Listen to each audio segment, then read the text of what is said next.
All right, we will go ahead and call the regular meeting of June 22nd to order. We will go ahead and start with the Pledge of Allegiance. I pledge allegiance to the flag of the United States of America and to the republic for which it stands, one nation, under God, indivisible, with liberty and justice for all. All right, can I get a roll call, please? Councilmember Lohman? Here. Councilmember Ackerman? Present. Councilmember Fatula? Here. Mayor Pro Tem Mendoza? Present. Mayor Burris? Present.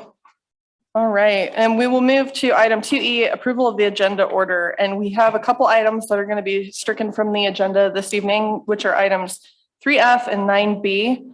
We also have a typo in the title of item 9A, and we will address that when we get to item 9A.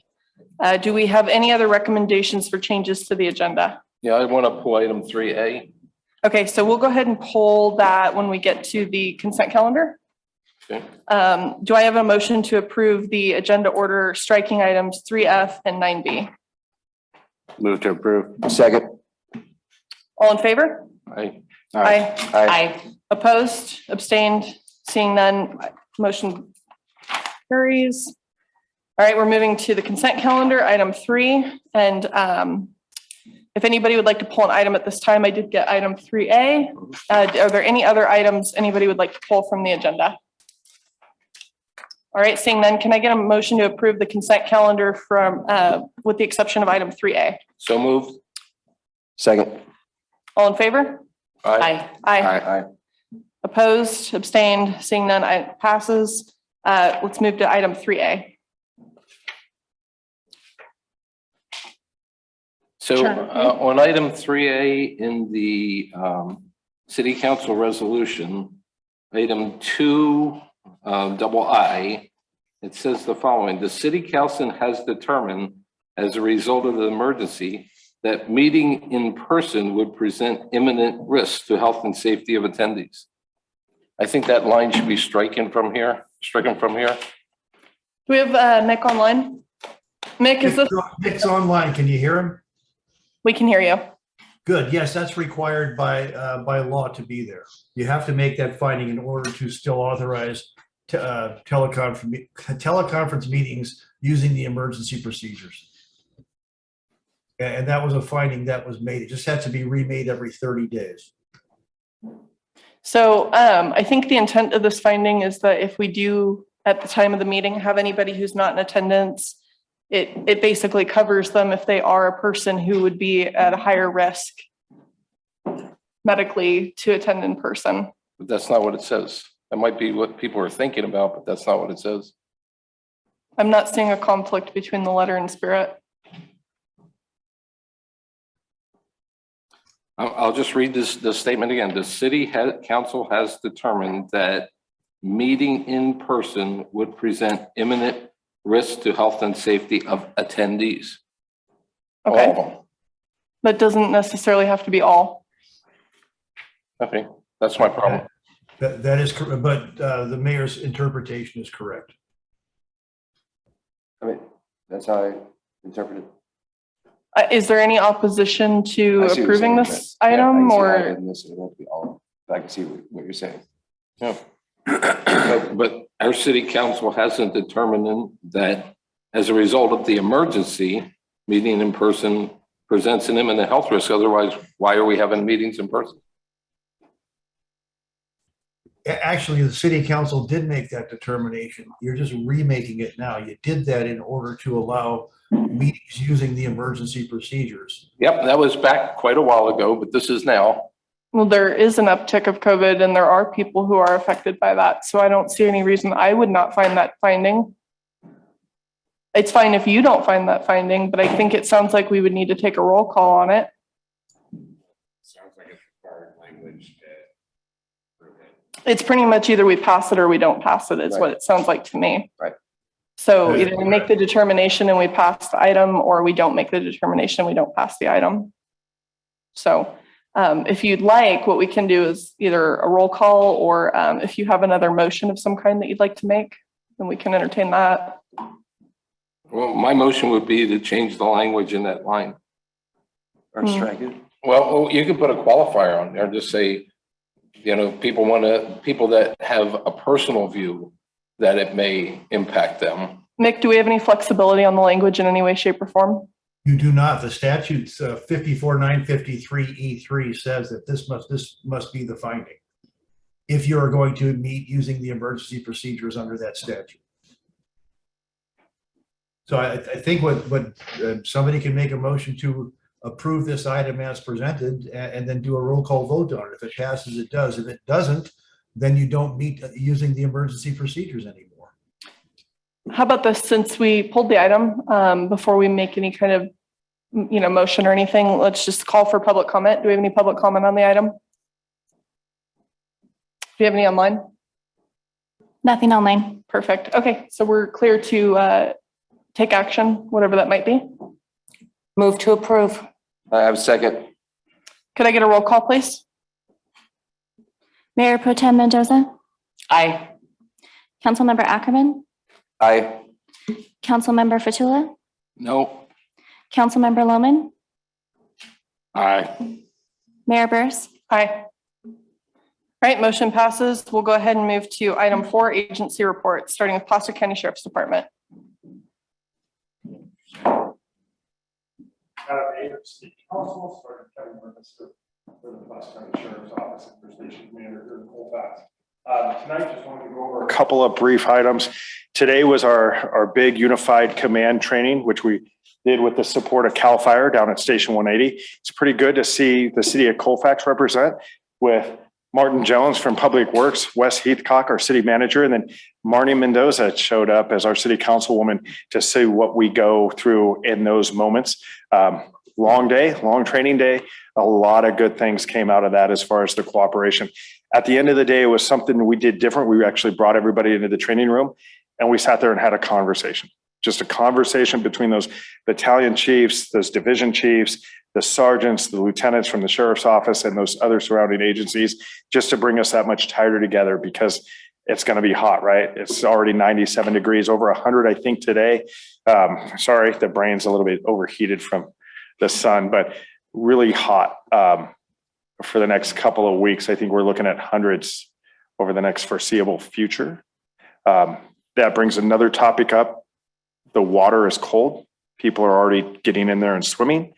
That's the American River, Folsom Lake. We had a drowning yesterday. Gentleman, 47 years old, decided to swim out. If you know Folsom Lake, Elephant's Foot. It's a very prominent piece of mass that comes up, looks like the bottom of Elephant's Foot. He thought he could swim out there. He did not make it. We were able to find him fairly quickly, but unfortunately, that's not the way he went home. Other than that, so I'm just going to caution people, be careful around the water, especially our rivers. The snow melt is still coming down. That water is extremely cold. Wear a life jacket. Keep your kids in a life jacket. Don't take the inflatable kayaks out there that you buy at Walmart or those rafts that are made for your pool. Go with a river guide service that'll take you and keep you safe wearing those life jackets out there for us. Last meeting, we talked about some of the vehicle code stuff. We're in relevance to parking signs and what we're trying to do on some of those streets with the ordinances. Speaking with our traffic officer, the vehicle code doesn't really cover parking. It does in specific instances like handicap parking. It covers traffic signs like stop signs specifically. It covers regulatory signs, and there's some colors that have to be on those, the red and whites, the black, red and whites. I'm working with CHP to really define that. Remember, I'm a deputy, not a traffic cop. So I need that help. But there's a reason why we're looking at an ordinance for this. It's to cover the city when it comes down to it. We could sit there and try to throw up a regulatory sign wherever we wanted. But then if I was that person, that sign got thrown in my house, I could probably find other houses around town to say, well, what about them? Or what about them? And we'll end up chasing ourselves around the city, trying to make sure that we keep it equal and fair to everybody. So when we're talking about this ordinance and making sure that it's right for the city, we need to do that and make sure it's right for the community. So I'll work with CHP, try to figure out what else we can do with that based on their traffic knowledge. I've got some ideas for South Canyon Way over there. I think that's Chevron, that side of the city, as far as lining out the street. with some of the edge markings. We do that. That prohibits people once they park on that line and their car is sticking out in the roadway. I think that'll help us during winter time. However, we got to make sure they can see that line, right? If it's snowed over, that might be difficult with our plows getting over there. So there's those little things that we're going to try to work on and make sure that we can come up to a successful ordinance that really benefits the entire community. With that, is there any other questions or anything else I can ask or Council? help you with? So you're going to come back with a proposal of what we need to add or change? I am not. I am going to come back with recommendations as far as the vehicle code and whatnot. I'm working with Mick and Okay. Heathcock. I do not have a concept or a plan in place to make that happen. But once you identify what those areas are and what's the thing that we have to do, then Mick can copy from maybe another city. Yeah, I'll work with. with Mick and make Yeah. sure that he has the right information to do that, but that's not what I will be bringing. That'll be from the city manager's office up. Correct, Wes? That's correct. The plan is to bring forward the concept in a potential draft ordinance to consider at the July 13th meeting. Okay. Any other questions from council? All right, thank you, Kevin. All Thank you. right, CHP.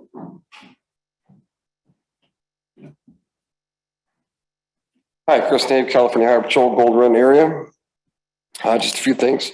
Is this, so just to piggyback on that, does that have to do with when we have chain control, and is that the crux of what we're talking about here with the cars and the parking around that area? Is that? It's more than that. So the fundamental basis that kind of triggered this is we've had issues on narrow streets with utility services not being able to provide service Okay, due to parking problems. And we ended up finding that there was a loophole in the vehicle code preventing the deputies from enforcing anything. So because of that, it basically brought up the need for us to evaluate an ordinance to make parking I mean, enforceable. there's several parking you can address, like parking the wrong way, parking in the street, on and on and on, but there's no, the signs have to be black and white to be or red and white to be, so you can cite with them. But you guys, I'll let you guys hash that out. 4th of July is coming up. We won't meet again before 4th of July, so I just wanted to cover that is one of the busiest traffic days of the year for us as far as collisions, fatalities, DUIs, which I mentioned last time. Statewide, fatalities, collisions, DUIs are all up. Fatalities are up 11% from last year. The majority of those the fatalities have to do with, I shouldn't say majority, but over half of the fatalities are people not wearing seatbelts. So we will be doing the push to make sure when you're out here enjoying 4th of July that you're seatbelted up. Make sure that you designate a sober driver prior to the festivities. Don't do it once the festivities start, because then once you start drinking, then it's all over. Then that's when we all get 10 feet tall and bulletproof, and it won't happen to me. And the majority of these things happen within a few miles from your home. So seatbelts, the sober driver, and then the speed. That's the other big one now, which we mentioned before. Speeds are no longer 75, 80. Now they're climbing 85, 90, on and on. We've gone from speeding to being aggressive. So we're trying to address that as well. And then especially on that 4th of July weekend, it just gets a little out of control. So we will be promoting and pushing for people to be safer, as well as working with Sergeant Griffiths to get more enforcement down here on the 3rd of July and to help with traffic control as well. So on that note, with enforcement, things like that, you will be seeing this from Highway Patrol in the next couple of years. We are recruiting heavily. We are trying to hire 1,000 people in the next year or two. So we are 1,000 people down, and that'll just get us up to attrition. Doesn't even get us up to where we need to be. We're down that many people, and then more and more people are leaving. So people that are interested, the Highway Patrol's recruiting big time for people that might want to do it. So that's all I've got. You got any questions for me about anything? Any questions from council? All right, Thank you. thank you. All right, Placer County Fire Department, CAL FIRE. Okay, good evening, Madam Mayor and members of the council. Brian Estes, County Fire Chief. I I'm going to present a little bit tonight versus our normal presenters because I wanted to talk about a couple of things that are going on that affect the city that are broad across the whole county. So first of all, I wanted to talk about, both the county budget and the state budget, which have a direct effect on both CAL FIRE and the county fire department. We are hoping that as we, the May revise is passed, as we come into the new budget for this next fiscal year, locally where that's going to have some direct effects on us are with two additional really important aviation assets that are just a huge punch to the city of Colfax. And one of those is our Type 2 helicopter, which is already based at Auburn headquarters. And the other one will be a Type 1 helicopter, a Black Hawk that will be based at the Truckee Airport. And while that seems like it's a distance from road miles, it's just a very short flight over here to the west slope into the areas surrounding Colfax. So those two helicopters are going to be added to every initial attack high dispatch in our unit. And that's going to be a real great asset that we have. In addition to that, at the state level, we are looking at our National Guard crew, hand crew being fully funded. And as you all know, our inmate fire crew program across the state has been decimated. A lot of that is outside of our control. It really has to do with the numbers of inmates allowable into the camp system available to us. Those numbers are so decimated, they're in the 17 to 22% of what we should be at normal. And that has a direct effect on our ability to contain those 95% of our initial attacks at 10 acres or less. So, bringing the National Guard on, bringing these other assets on through the funds afforded to us in the state budget, I think is going to be really positive. Bringing it to the county level, but they're going to approve the county budget here in the next week or so. The preliminary has already gone through and the county fire department looks very, very strong. Our support from the Board of Supervisors continues to be incredibly strong for county fire. And really, our champion and your champion, Supervisor Gustafson, remains our biggest advocate in that. So in that, obviously, our service to the city of Colfax remains strong and will remain strong into the future. Also locally, we've had a great opportunity to be inclusive with our local volunteers here in Colfax with multiple trainings this past month. Predominantly, the one that we focus on this month is the fitment training burn down in the valley, where we were able to do some live fire training. And that's very difficult these days to actually do live fire training. As Sean knows, it's becoming more and more difficult. The liabilities, the air management, et cetera. We also had some auto extrication training, and we're currently looking at some interdisciplinary training with different apparatus, both our water tenders and some of our different apparatus from up and down the hill in our regionalized service delivery. And I want to segue into talking a little bit about some discussion I believe happened at the last council meeting regarding that regionalized use of equipment, and just talk a little bit about at my level where I see things in the overall plan and how that affects Colfax. So as you all very well know, we took on 4 pieces of equipment when the contract came into play: Engine 36, Rescue 36, Engine 37, Brush 37. Engine 36, which is a 40-year-old fire engine, came up with 4 significant DOT violations that really precluded it from remaining in service. That engine was placed out of service. It had no detrimental effect to the service delivery to the city. We still have currently at this point, the Type 1 engine, Engine 37, and the Rescue fully in service. And those have been completely compliance checked and safety checked by our certified mechanics. Brush 37 is the one that's giving us some pause as we look at different options across our system. As you all well know, it was purchased by the city in 2005 for $25,000 as a surplus engine from the Bureau of Land Management.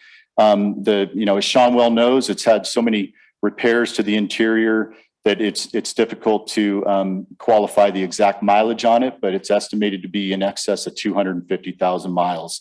Between the years of 2017 and 2020, that engine had $39,000 worth of repairs put into that fire engine. It's a valuable piece of equipment, don't get me wrong, but the book value on that piece of equipment right now is about $5,000. it's out of service currently, and we identified 4 critical areas that are DOT violations that precluded us being able to keep that in service. The challenge for us right now is that our fire equipment mechanics have identified repairs in excess of $50,000 to put that engine back in service to where we feel that the volunteers are safe to operate it. We do have some options though because of the regionalization. One of the things we're looking at is moving one of 2 pieces of equipment in to replace that engine. One of them is a Type 2 4-wheel drive brush/structural engine that's much newer and much more capable. There's some trickle down with where we would take that. We got to make sure we're not robbing Peter to pay Paul, but we are actively looking at that option right now. The second one is to move a Type 3 from the Valley up to Colfax. Again, we have to look at the trickle down effect of that. And why I say we have to look at the trickle down is we have 5 engines on order right now from the county, brand new engines, 3 Type 6s and 2 Type 3s, brand spanking new, over $750,000 worth of equipment. That equipment was ordered about 11 months ago. And because of all the issues we're dealing with across the world right now, we still have about another 18-month period before those are going to be delivered. When those are delivered, Colfax is identified as one of those places that it's a very strong potential to place a brand new engine. In the meantime, I really don't want to throw good money at bad. The estimated repairs for Brush 37 right now are in excess of 3/4 of the amount of money for an annual contract for services between the county and the city. So I would ask for your support in that, in letting us evaluate some of those scenarios. We're also looking at OES. OES has a fleet of engines that it's potential that we could place an OES engine here with the overall goal of making sure that the volunteers have equipment to drive. We want them to be trained. We want them to be multidisciplinary on different pieces of equipment. And we want to get them pieces of apparatus that could serve both the city and the sphere of influence out of the city. So I wanted to be real transparent and honest on where I'm working on that.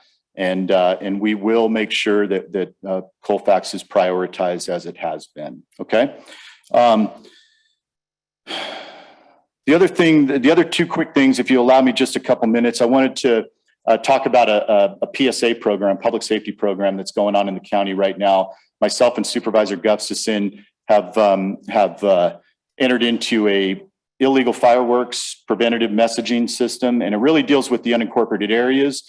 But Chief Rufinot has the signs there. I talked to Wes last night, and what I'd like to do is be able to offer those signs here at Town Hall for our residents, whether they're in the city or outside of the city limits. It's a great campaign. The county, at no cost to any of the cities or local districts, launched this campaign. And it's just an awareness thing that fireworks are illegal in unincorporated Placer County. And I think, as we know from the river fire, it knows no boundaries. And so I think if we can protect our edges here in the city, we're in good shape. So with your permission and with Wes's assistance, I'd like us to be a hub here to be able to distribute those signs. And then lastly, I wanted to share with you, we unveiled our annual report for the Yes, Can I sir. ask one question on it? Yeah. Does that mean fireworks are legal in the city of Colfax? They are. Nick, do we have an ordinance on file prohibiting fireworks? Hey, Mick, do we have a ordinance on file prohibiting fireworks?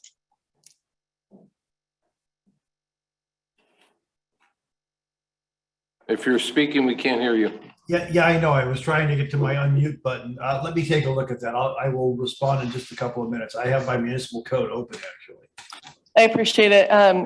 If we don't, that's something that needs to be agendized, I think. Yeah. Especially with 4th of July coming up. At least agendized for discussion at minimum. Yeah. And for your awareness, they are legal in the other municipalities within the county, Roseville, Rockland, Lincoln, et cetera. So, okay.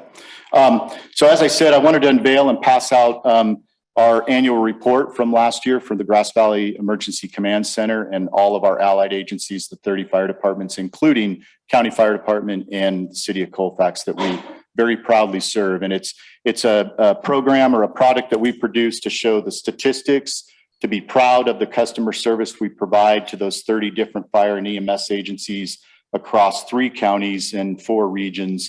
And I think it's a great storyteller and a great history about, you know, what we do as an allied fire service delivery model in Placer County here. So if our clerk would allow me to pass these, or I can hand them to you, I would appreciate that. And with that, thank you very much. And I'm open for any questions. And while he's doing that, while that's happening, yes, Colfax has an ordinance that prohibits the sale and discharge of fireworks. I apologize. For private use. Yeah. Sorry about Fantastic. No, and that was what I thought. I thought that for private, we only allowed it for professional. The professional. Yeah, Right. professionals separate. Yep. Yeah. Yeah. But Joe, go ahead. That's when we have Questions? fire Yeah, and everybody there to make Yeah. sure we're protected. absolutely. So are fireworks permitted in they're not permitted in the unincorporated areas of the county? That's correct. What about other areas of the county that are not incorporated and not unincorporated, like BLM areas, national forest areas? No, they are not permitted. So outside, and I apologize for misspeaking on the city of Colfax, but outside of the cities of Rockland, Lincoln, Roseville, and I believe Auburn, not on Auburn, just those 3. I apologize. So any of when I say unincorporated, that's not only the SRA, but that's also BLM and National Forest System lands. So the only 3 cities in the county that permit them is? Yeah, Rockland, Roseville, and Lincoln. What was the first one? Rockland, Rockland. Roseville, and Lincoln. So Loomis and Auburn are no. Correct. Thanks. Any other questions? Okay. Great celebration. I didn't pick that. I think Marnie did. Thank you very much, folks. Thank you. All right, nonprofits. Do we want to start with the chamber? All right.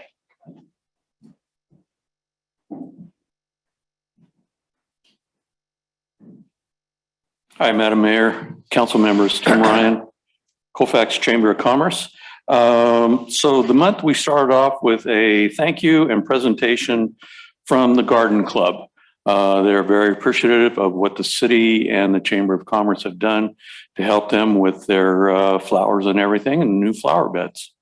On Thursday, June 16th, we had a mixer at Nick Volt's Art and Studio in Meadow Vista. Very well attended and just a beautiful, beautiful area where he's in.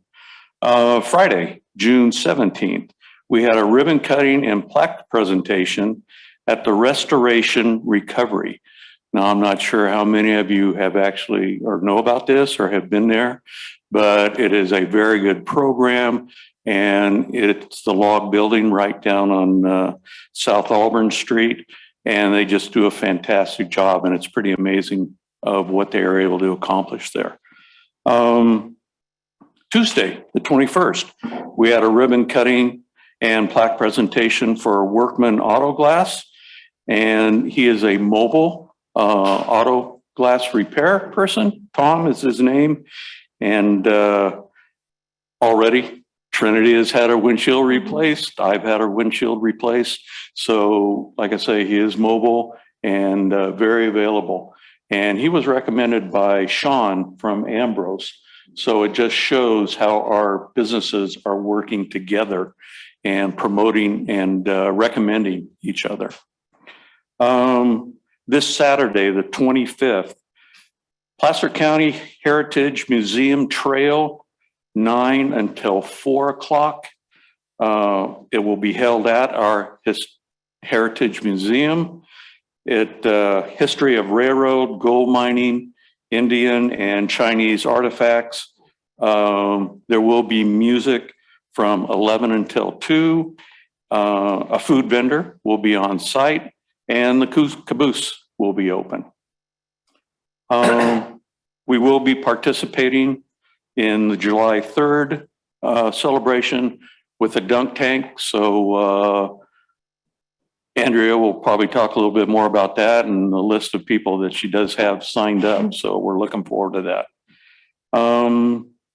End of July, actually the 28th, we are having a mixer at a new business, DC Solar, and we are having a ribbon cutting there. So the new businesses coming in, mixers, ribbon cutting has really increased. We have been working with the city on the historic downtown redevelopment, going through the first phase, and Wes will probably have a lot more to talk about on that. Also too, Brian, you had mentioned the signage. Cindy Gustafson had gotten in touch with us, and so we would also like to help distribute those signs. So if we can get together with you guys, that'd be super. And that's all I have. Thanks, Tim. Busy month. All right, let's see here. I see we have Sierra Vista Center.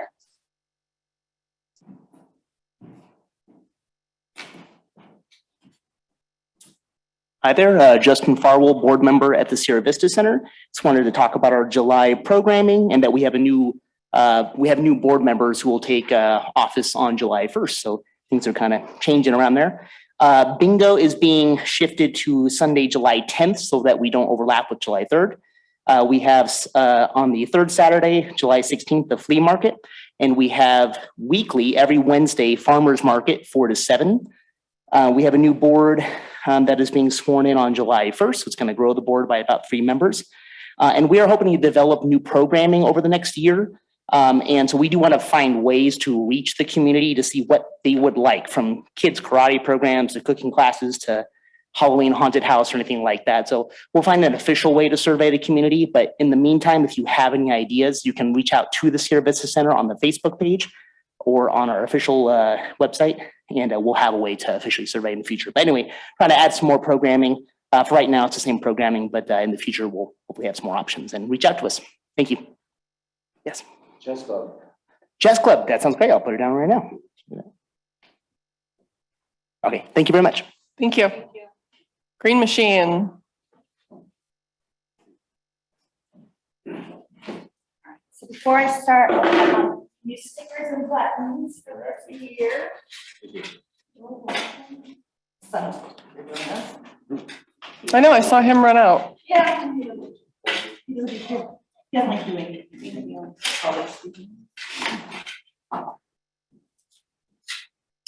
Thank you.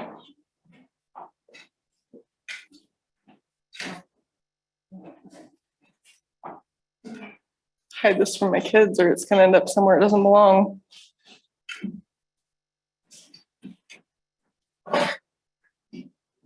All right, good evening, everybody. My name is Andrea. I'm the president of the Colfax Green Machine. And I just came in to fill you in about the 3rd of July. Right now, the event's going to be from 2 p.m. to 10 p.m. We're going to close the streets down about 11:30 so that vendors can start setting up at 12. We have about 30 vendors so far, but I'm getting them in daily, so I'm hoping to reach at least 40 to 45. We also have a car show. We have about 10 cars signed up. That's another daily thing that keeps happening. Everyone's waiting till the last minute. So we'll have that from 2 to 5. It'll be also spread out through the event. So it keeps you going and looking for different cars. Right now we have 11 food vendors, which is the most we've had since COVID. So that's pretty good. We have crafts. We have all kinds of vendors. The Kids Zone, it's going to be sponsored by the Open Gym, which is one of our groups. That'll be there from 2 to 7. We will have 7 like obstacle courses, slides. We'll also have the dunk tank from the chamber that'll be there from 2 to 7 as well. We have Trinity signed up. We have Sean signed up. We have Sergeant Kevin signed up. We have Chief Estes, and we also have Barker signed up. So we're hoping to get a few more signed up for that. We have the kids parade that's going to start at 5. The Friends of the Library are going to be doing that. The big Lions Club parade is going to be at 7. If you guys want to sign up for that, you want to reach out to Lion Dan, and he'll take care of you for that. We also have a petting zoo that'll be in the Arbor Park area. That'll be from 2 p.m. to 6. It's the Crooked Creek Acres Petting Zoo. Ambitions will also have performances over by the Kids Zone at 2, 4, and 6. We'll have our beer gardens. They kind of shifted a little bit this year. Instead of us being at Arbor Park, we're going to be right here at the Art Park. It's easier fencing. It's better for our our stage area for our band. The band that's going to be there is called the Flash Bang Gang, Flash Bang. They'll be there all day. We'll also have a DJ at 4:30 by the Caboose with a stage, so that way it's easier to do announcing. And then we also have somebody from the chamber choir who's going to be singing the national anthem. At the other side, the Depot Street, will have another beer garden, and we'll also have a band there throughout the day called Nova Sutra. They performed at our 9/11 event. They wanted to come back because they loved performing here. And then the fireworks are scheduled to go off at 9:30 sharp, as long as everything goes to plan. As far as fundraising, we are only $3,000 away from our goal, so that's pretty exciting. We will be posting our Sign Up Genius because we're having trouble with volunteers for cleanup and a little bit for setup. So we will be posting that. So if anybody sees it online, just feel free to sign up because we really need the help. And that's pretty much it. Anybody have any questions? Any questions? Thank you. Madam Mayor, if I may, Andrew, you guys are still painting the street, correct? Yes, we're painting the street at 10 a.m. on Friday. Foxy was going to come talk to you, I believe. Yeah, I just want to give you an opportunity to give a plug for volunteers to kind of help with that effort as well, too. No, we actually have enough volunteers for that right now. Okay. Yeah, we have that covered. 10 a.m. is early enough? It's going to be hot. It wasn't our choice. We wanted 5 a.m. She chose 10. I'm going to talk to Foxy. Yeah. Well, yeah. We don't need anyone heat stroking out. Yeah, it's going to be a little rough. Yeah. All right. Well, thank you. All right. Thank you.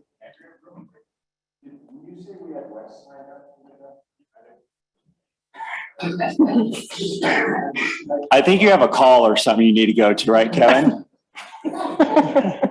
Wes, we're still looking for people. You know, if I signed up, they'd probably be lined out down the street, and I don't want to take that You got to opportunity save the from best for everybody last. else. we could put you at 7:30. You know, the chamber could really use the funds. I'm just saying. Yeah, put me on the list. Okay. All right. All right. Thank you, guys. Thank you. All right. Do we have any other nonprofits here this evening? All right. Seeing none, we will move to, we do not have any presentations this evening, so we'll move to our public hearing, item 6A. This is for delinquent sewer service charges and refuse collection fees. And we'll go ahead and turn it over to Lori. Right, we're doing our formal process of along with normal property taxes. We started this process back in May, identifying the delinquent accounts and notified all the property owners of the status. Procedure tonight how the process works. You have in your packet the current reports that were done right before the agenda packet put together of the accounts. We had an update that was sent to you today since the garbage list was early cut off for on that report. Pretty typical where we're at. I expect this will change before the time comes when we actually fill on the tax bill that each of the departments every year we start this month and the number reduces. That's kind of the presentation. Overall, we'll be looking for the formal resolution tonight to be able to process this. Perfect. Okay, with that being said, I will go ahead and open the public hearing. Let's see here. Do we have any public testimony on this item? I'm more expecting to maybe see some online. Nothing online at this time. All right. Do we have any questions or comments from council? Okay. I didn't want to close it just yet, just because sometimes online it takes a minute or two, and just because the subject matter, I wanted to give it a sec. Okay, so as you all know, this is part of a regular annual process, and this is not anything unusual that we don't always do. With that being said, if we don't have any public comment, then I will go ahead and close the public hearing and bring it back to the board for action. Can I entertain a motion? I move that we approve it. Second. All in favor? Aye. Aye. Aye. Any opposed? Any abstentions? All right, seeing none, item passes. Thank you. All right, we'll move to item 7, public comment. This is the time for any members of the public to address the council on items that are not on tonight's agenda. You will have 3 minutes to speak. Please speak clearly into the microphone, and you may provide public comment online or via Zoom. If you are online, especially via Facebook, please put public comment before your comments so we know that you are officially entering into the record. Do we have any public comment at this time? All right, come on up.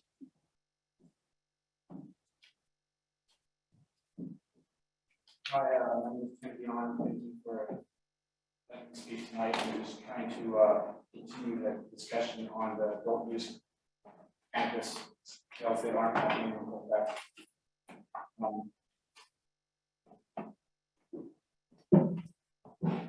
I just need explanation on a couple of things. We're doing our audit from the city. And a couple questions I have as far as the checklist. Specifically, checklist, Colfax,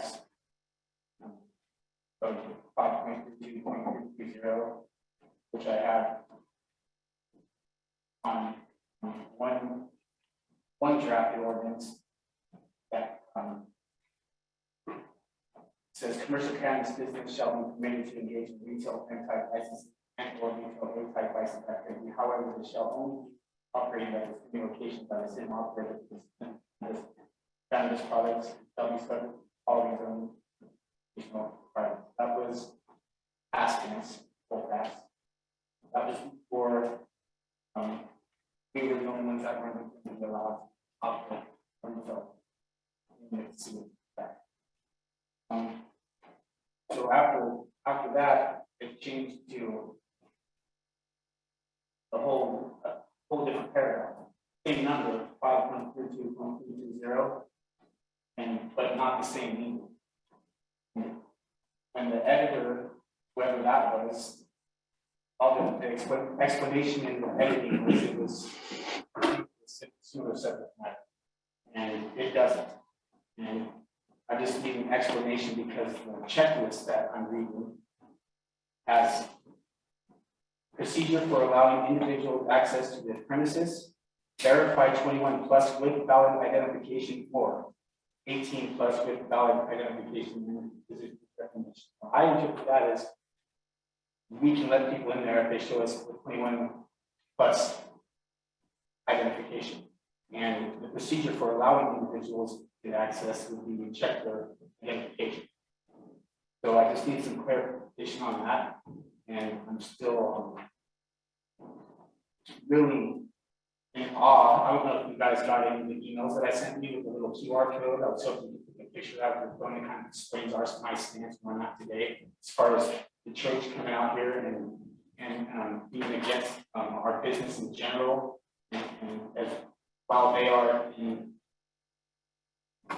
the market themselves, a much larger scale in other countries and multi-state operators, the church, not really the institute. So I'm asking for some kind of procedure to get that discussion back on the agenda with the church here. Thank you, Tim. Whoever.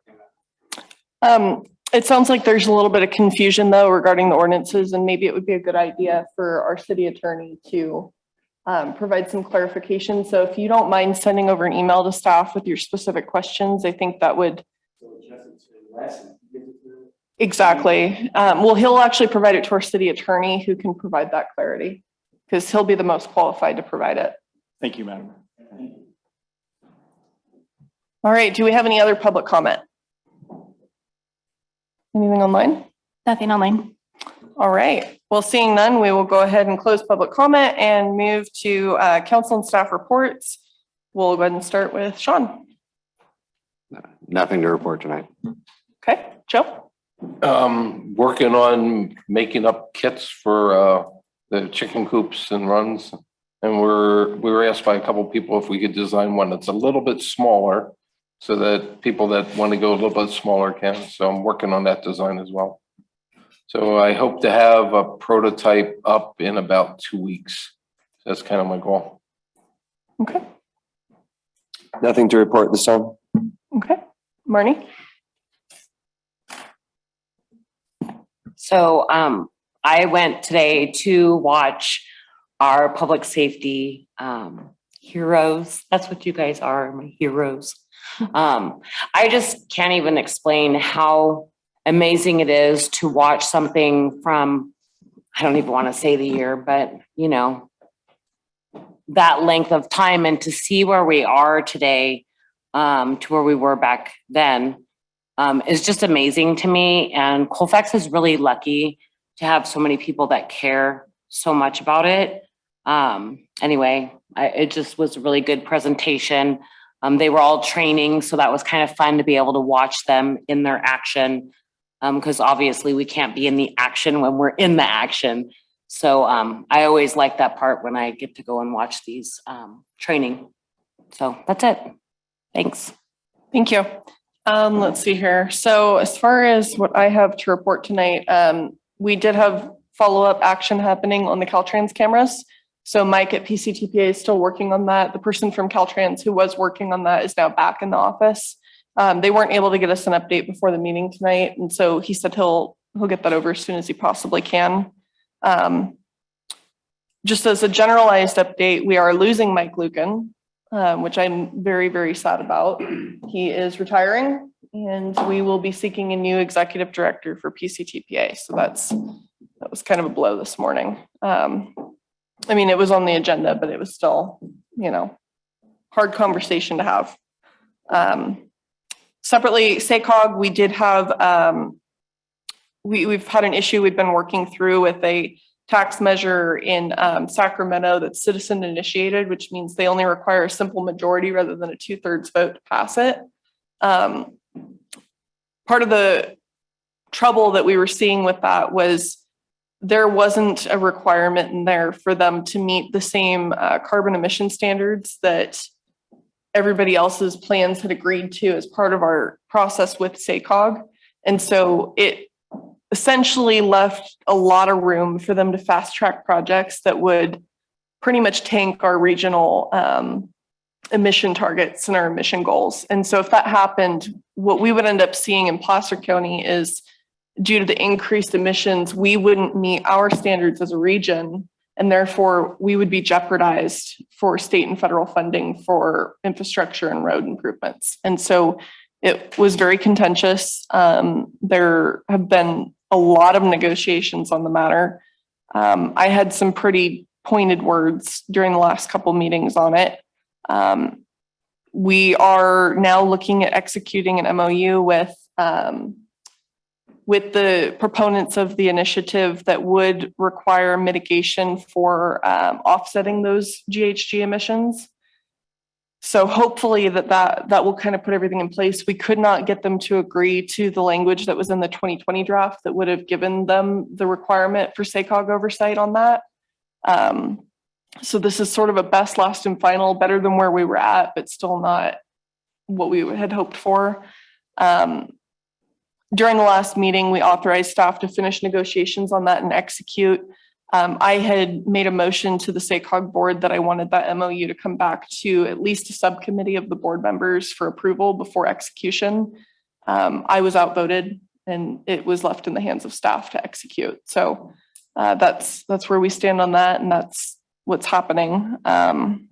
So hopefully that is successful in its intent without causing any further harm. If I have anything else to report, because I know I'm missing something, I'll go ahead and bring it up at good of the order. Wes? Thank you, Madam Mayor. As the Chamber President alluded to, we have been actively pursuing the next steps for the Downtown Sustainable Grant. We interviewed 4 of the 5 applicants in there. We're narrowing it down to the last 2. I'm going to be meeting with the planner tomorrow. He's back in town to do a final selection on there. I don't want to mention which ones we're talking about because we haven't notified anybody at this point as to whether or not they were successful or not. Next steps beyond this, there will be a lot of data gathering and other things that they need to do in preparations before we even go out to the public to start talking about design concepts for the downtown. So we likely won't see this hit the public street until late November, early December. Would be the next benchmarks that we'll have for that grant. So that's all I have for tonight, Madam Mayor. But if with your indulgence, I think our Public Works Director has an update from the last council meeting when Larry Hilberry expressed some concerns, and he'd like to share those efforts that we were able to execute. Thank you. Madam Mayor, for the last couple of days, we were incredibly lucky to be able to get assistance from Cal Fire for crews. We covered the lower perimeter and upper perimeter of the area has been cleared. The festival space is definitely a lot better than it was. So I'm sure that will be happy. I actually expected them earlier this evening, so quite close. I've also been working with the VP, and they're in the process of trying to move forward with the restoration management plan for the space between Main Street and the railroad tracks. So unfortunately, I don't have any additional information on that right now. All I can say is the last email I received was that they're still. Okay. Any questions from council? All right. Thank you. Thank you. All right. And if that concludes our reports, then we will go ahead and move to item 9A, council business, informational technology services. Madam Mayor, this item tonight, although it's routine in nature, it's because of the cost of the contract and because of the length of time we were requesting to extend our current agreement with Vision Quest, that we felt it important to bring the information forward as to justification why the costs were in there, which Paul with Vision Quest is going to do a little presentation for you tonight on there, and so we can see what additional steps we have to do with the cyber threat that we currently have. We did look at other IT companies as well and did a comparison. Their new cost proposal is in line with what we were at. So staff is recommending that we move forward with the 5-year agreement with them. But of course, we want you to have the presentation tonight to see why the costs are increasing.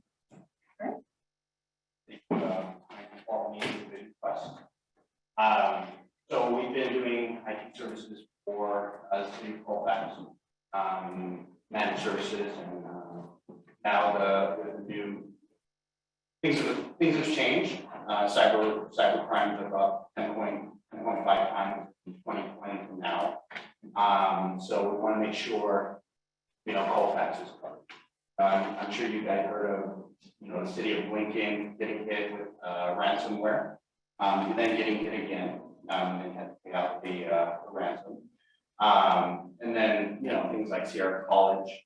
Then you hear about Lincoln College, and I forget what state, but it's an all-black college that had to shut down because of rent. So I just wanted to make sure that City of Colfax is covered, and with that, it does incur more costs. So you want to go to the next slide? So the City of Colfax has 12 computers, 2 servers, 2 locations, mostly all Microsoft Windows. They have a Cisco ASA firewall, and then they have a disaster recovery solution. And then, as you can see, these are some of the headlines that most of Sierra College systems back online after ransomware attack. Ransomware attack in Lincoln County for the 2nd time.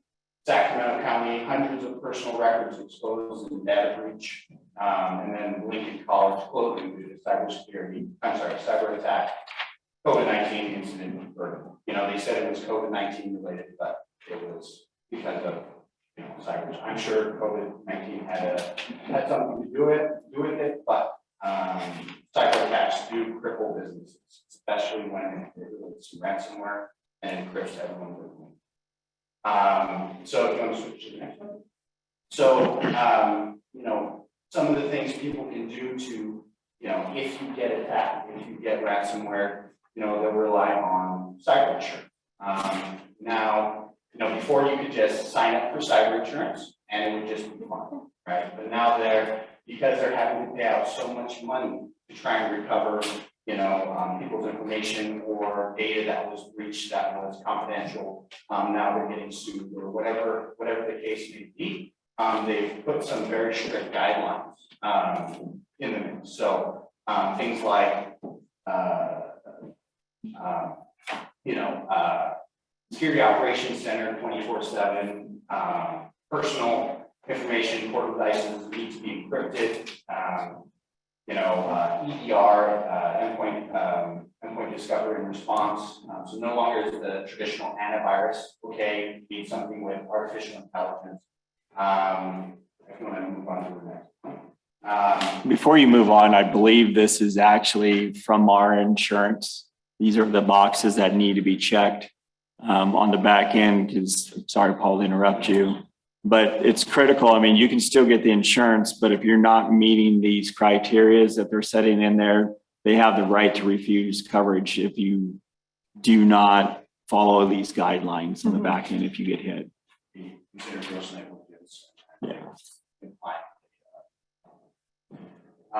Okay, if you want to next.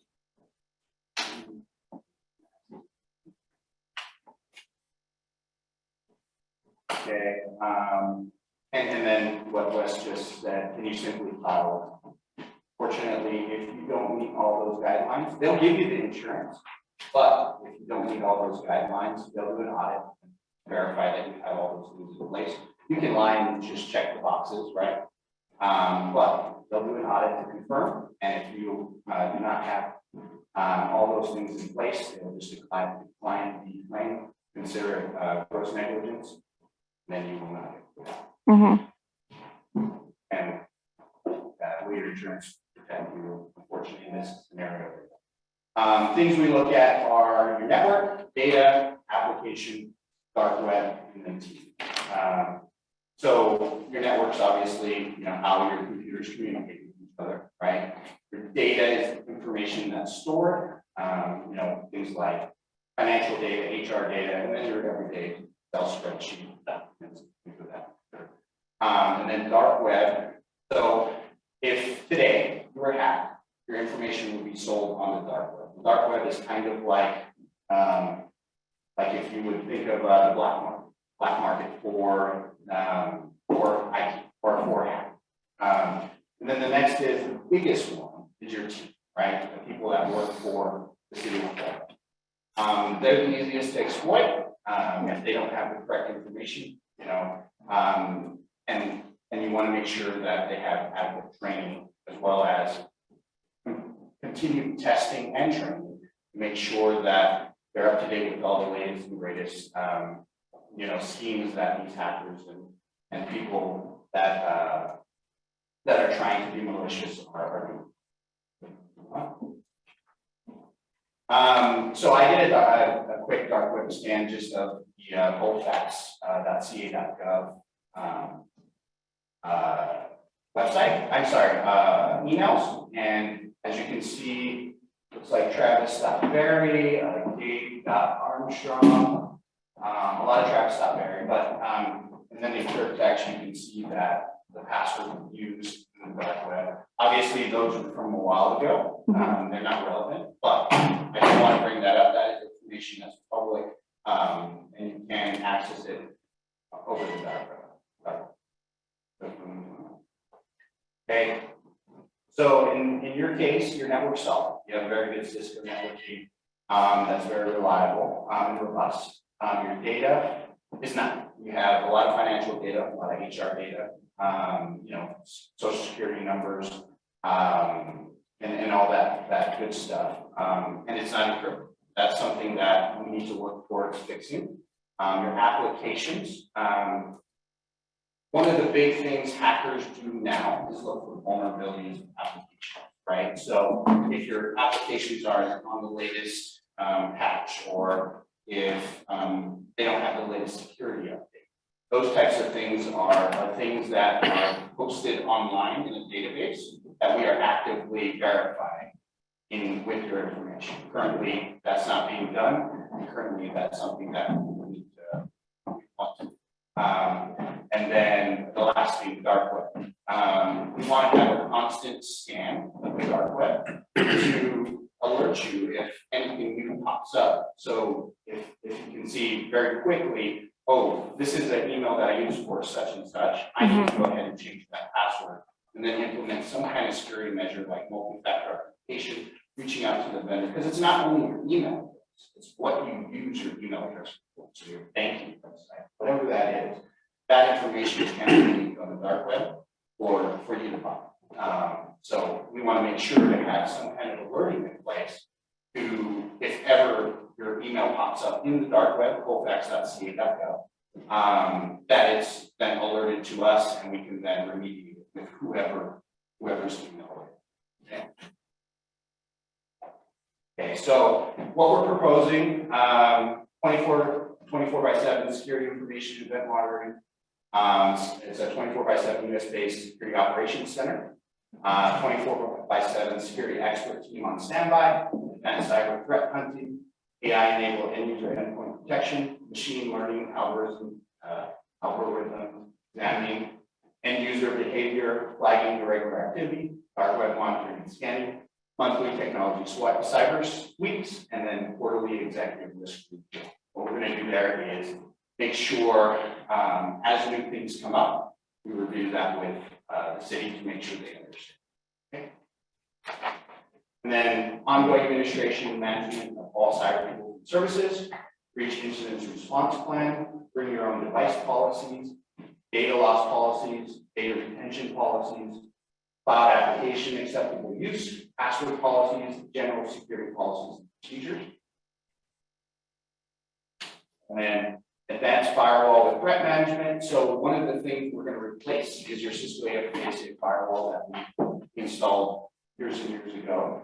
We're going to put a new Cisco Firepower in place with intrusion detection services, prevention services, as well as malware protection at the firewall. Okay, that's done 24/7 security operations center, 24/7 by 365 network monitoring. One of the other things we want to implement is network monitoring. It's not only up, down, your network up, your network down, it's also reading the hardware itself, utilizing too much resources, is having alerts to failure. So getting ahead of hardware failures is being proactive versus reactive. As good as we are at firefighting, that's not where we want to be. We want to be ahead of problems.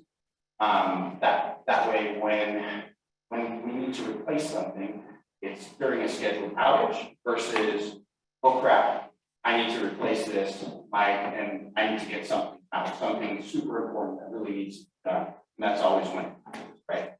So that's why we want to implement this monitoring. Right now, you already have comprehensive patch management, comprehensive services, comprehensive ticket generation, support for network devices, and routine network maintenance. These are things that are already being done for. Okay. True business continuity planning. So what to do in case of an attack, backup verification and reporting. So right now we just get a pass fail. Now we're going to actually verify your information in the backup is valid. We can actually spin up a test virtual machine of your server and confirm that it's fully portable, fully accessible. And we also do something called continuous data protection, which takes snapshots of your data every 5 to 15 minutes. So in case of a ransomware attack, normal backup solutions will be, once a day, once a week. In this case, it's every 5 minutes. So if we get hit on a Friday, worst possible time, whatever that is, we can recover for 5 minutes or 15 minutes or half an hour or versus a week before, a day before. So you could have done the most critical thing on your computer, at the worst possible time. It's ransomware. So it's very important to have that level of continuous data protection to make sure that in case of that kind of attack, that type of encryption, we can recover from almost right. There's very little data. Okay. So So 24/7 monitoring for traffic failures, complete disaster recovery plan. So currently the city already has the disaster recovery plan. They have the continuous data protection set up, but we're going to take it a step further by doing the backup verification. Okay.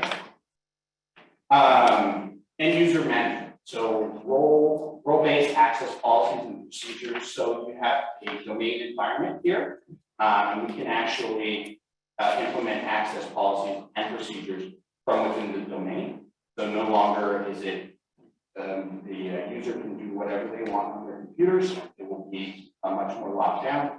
High security password management and multi-factor authentication.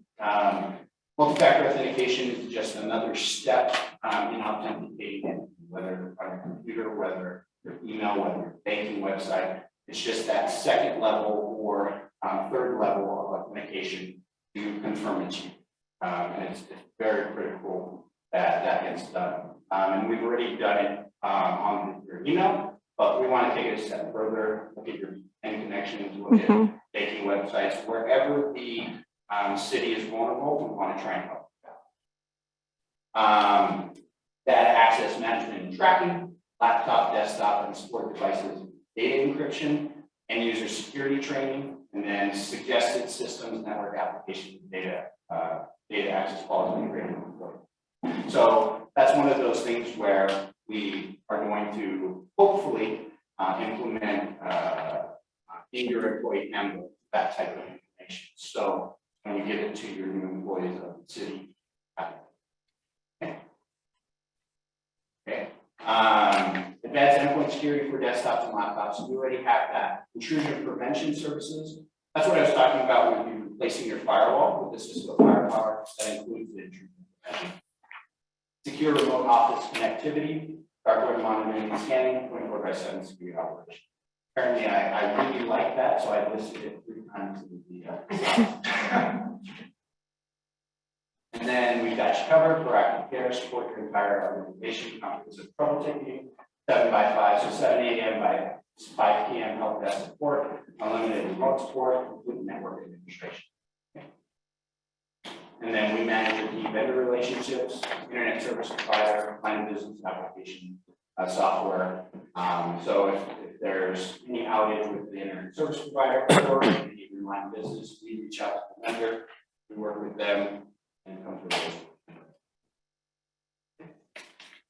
And then C-level consultation, that just means, you know, from an executive level, we will come in and make recommendations as well as answer any questions as it relates to your technology, your security, and moving forward. Complete cross-training of our technical staff for support and escalation. Proof of concept lab testing, quarterly cybersecurity risk. Detailed network documentation, IT hardware, and software license. We already do the bottom 2, but those other top 4, those are all going to be included. And that's just kind of an overview of everything I just went over. And this is your new monthly cost. It's a 5-year agreement or 60-month agreement. That's $3,375 per month. And then to implement all the new changes, it's going to be a $2,000 offer. Paul, can you share with us what our current per monthly is? Do you know? I believe it's around 1,800. Thank you. I do. So as part of the very elaborate amount of new services that we're including, I did have a question about security measures we'd be implementing, and token authentication is one of the things that I think that we could find value in.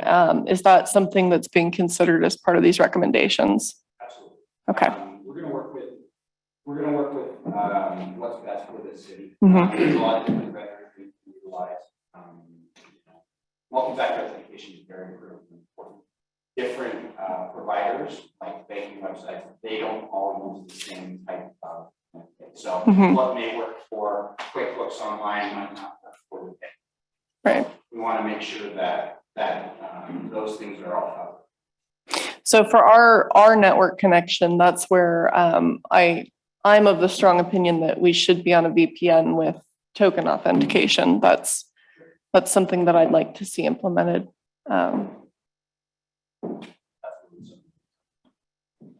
Council? Yeah, I have a question for you. How big is your team? We have 7 persons, so including myself. You can see So that. can you expand, Yeah. Paul, on that? I mean, this service is, you said is, for some of the cybersecurity, you're actually adding in a different firm to partner with your team as well. Maybe you can elaborate on that as well too. We are, that solution, we're actually working with a much bigger company. They're actually 150 technicians on staff. So that's going to be your security. Could you clarify which services they provide? Sorry, David, you keep going. I'm gonna get it next time. Security operations center. Basically, anything that relates to your monitoring of your security, the 24/7, Okay. 365, that's where that team is. We, as a 7-person team, know. Yeah. For sure. Well, I think it's David's. How long have you guys serviced Colfax? Wes, could you confirm that? Roughly? Since 2017. Okay, and then it's been 1,800 a month, and now it's going to go up to 3,375. Okay, thanks. And the primary driver is, again, it's the insurance requirements. Is that really the primary? That and Not us being upsold. I kid. that, and we want to make sure that the city is protected, right? Gone are the days where we just can, do updates on your computer, verify your computer's up or down, verify your servers are up or down. Nowadays they have what's called cyber crimes as a service. So you can actually, you don't even have to have a hacker background. You can pay a company or give them the tools just so they can attack the low hanging fruit. Most companies feel they're too small to fail. They're too small. They're not. That's actually quite the opposite. Cyber attacks, they go after the low hanging fruit. Big companies have the team, the security teams to protect the big infrastructures. Unfortunately, small businesses do not. So, I look at the city of Colfax as a smaller city. And in order to implement these types of solutions, it requires a significant cost, higher outsource, rather than outsource, higher for. So what we're doing is, because it's a small city, we have the ability to outsource that. And that doesn't require any type of constant, I need a guy sitting in a seat here 24, Monday through Friday. Don't need that here. But we do need to make sure we have that level of security, have that level. Morning. Oh, sorry, go ahead. Oh, sorry. Just in follow up to my previous question, when you guys were charging 1,800 a month, in what ways were we not covered by insurance? So anything as it related to cybersecurity, the reason your cybersecurity insurance, most all of them you were not covered. What you were covered for were your basic managed services type technical services. So network monitoring, computer monitoring, up and down, as well as anytime you had any type of problem, they would call in, the Colfax would call in to help desk support, as well as on-site support. Marnie?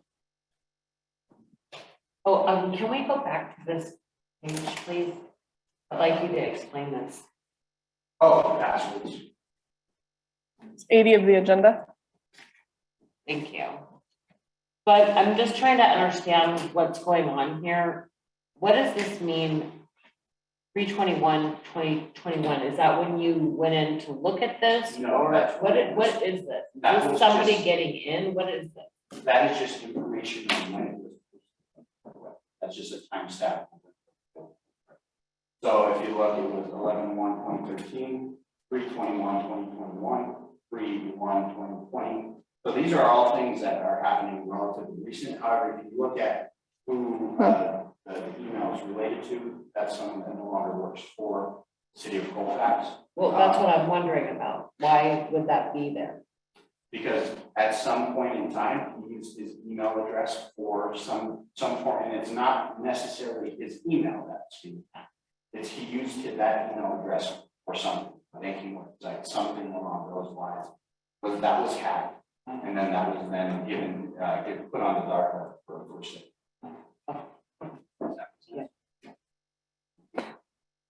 So I have a quick question around our insurance costs.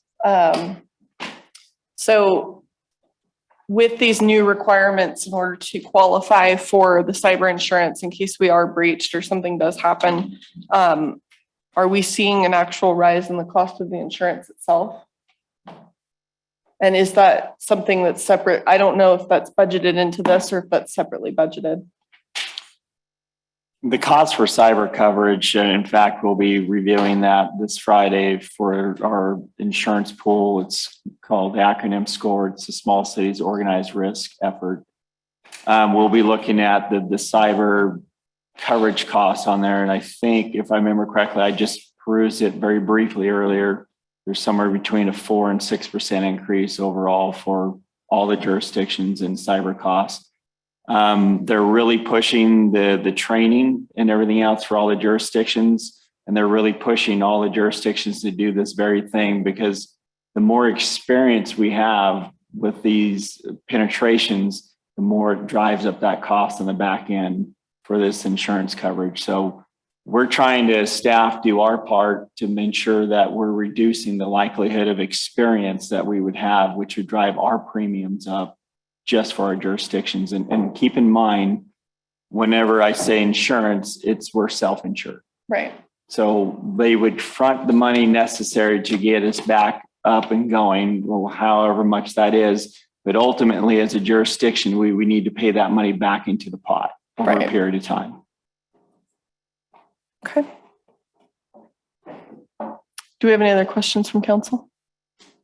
Any public comments on this item? Nothing online. All right, Tim, come on up to the podium.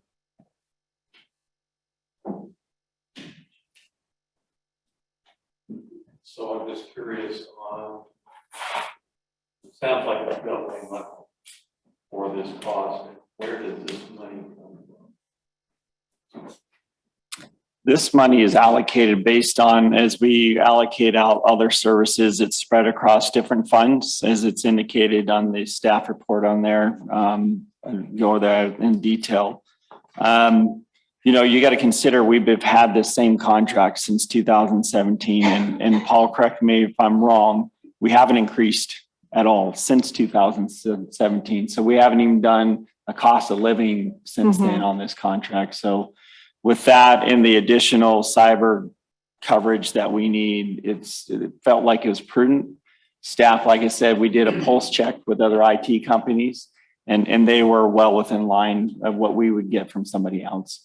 Now, the caveat with the other ones, as we identified in the staff report, is that they wanted to charge us $500 a pop to show up to do any IT work for us, in addition to the base fee on there. So you couldn't really quantify, if you will, what that cost is really going to look like. But again, we did our due diligence and went out and did the pulse check to make sure that this cost increase was valid across the board. Staff's comfortable with the service. We could go look at in more detail if council wishes, but staff's recommendation at this point is to approve the 5-year agreement. All right. Any other comments? And if no comments, I'll bring it to the board for action. I have a comment. Yeah. I would just, and I respect staff's, recommendation. I would just pertaining, just as it relates to like the business world and having a pretty solid sense of what cybersecurity insurance costs and whatnot. And given the fact that we've been a customer since 2017, in my opinion, it'd be great to maybe see if they could sharpen their pencil. To almost double the rate, to me, I just think it's a little excessive, to say the least, in my opinion. So Paul, I'm gonna put you on the spot. I know we asked you to do that already. And that's to share with you the reason why you're looking at it 5 years, because of the original 3-year contract, the cost was actually higher. That's why we asked him to look at a 5-year. He went back and worked the numbers to, I assume, the best of your ability and then what you're doing. So what we see tonight is that the best you can do tonight for us for this contract? Yeah. Yeah. All right, council.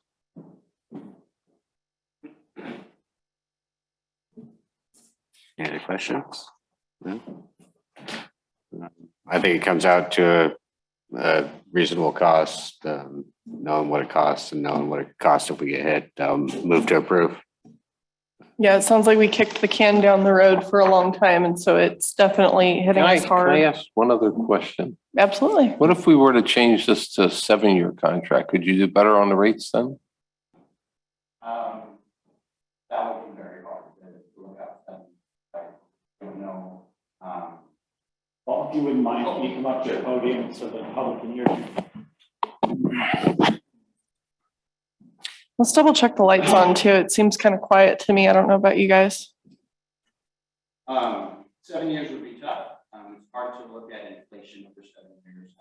And what the last couple of years, but you know, if I were to put a discount out, that would be very hard. 5 years. I would be happy to sign a 7-year agreement under the same price point, however, discount past 5 years. Yeah, but it's okay if it's hard for you. I don't have a problem if it's hard for you. My question is, could you do anything better if we did 7 years? Okay. I guess to piggyback on Joe's question, if I may. So you guys are a small, nimble team, 7 people, hardly any overhead. Salaries, and you're a service provider. So it's not like, you know, the COVID pandemic supply chain has made COGS or cost of goods sold. Long story short, is there just any way to reconsider this? I understand you got to like raise your rates, but to almost double it for just the cybersecurity edition. I know I'm putting you on the spot. So put in perspective, look at a big business. I come from an enterprise environment. Look at it from a different perspective. There's generally 3 departments, actually 4 departments in the IT service or IT, kind of a broad spectrum. You know, you have your developers, your marketing, that's kind of one. You have your networking, that's systems, that's 2. Then you have your help desk, that's 3. Then you have your security, that's 4. Those are all in itself their own departments.